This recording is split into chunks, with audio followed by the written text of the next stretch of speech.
70 jours après le débarquement en Normandie, les mêmes sons résonnent. En ce 15 août 1944, le ciel de Provence s'assombrit, l'opération Dragoon est lancée. Une bataille navale qui s'étend de Saint-Raphaël à l'île de Port-Cros. Les premiers échelons prennent pied à 8 h du matin.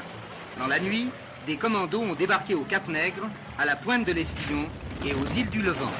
Et pour couper la retraite de l'ennemi, 10 000 parachutistes ont été lâchés près de Draguignan.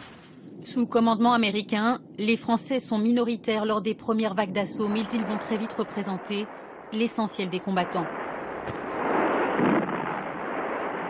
Sous les ordres du général Delattre de Tassigny, 300 000 combattants français et 100 000 Américains.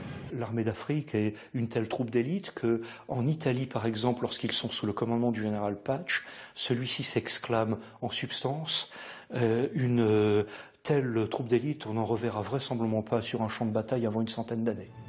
Dans cette armée française d'Afrique, se mélangent combattants sénégalais, maghrébins et pieds noirs. La progression est rapide. Dès le 17 août, Hitler ordonne la retraite, sauf sur Marseille et Toulon, où les Allemands doivent défendre jusqu'au dernier homme. Avec des assauts tournants, les troupes françaises font fi des plans d'attaques américains. Ils dépassent les prévisions. 16 000 Allemands sont faits prisonniers. Toulon est libéré en 12 jours, Marseille en 13. Les états-majors en avaient prévu 40.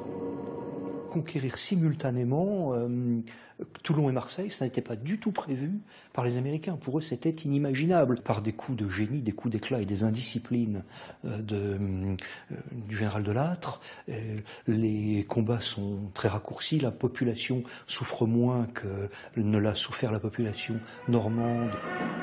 Le 29 août, Marseille célèbre sa libération par la première armée française, celle d'Afrique et des Français libres réunis. La mission est accomplie en 15 jours.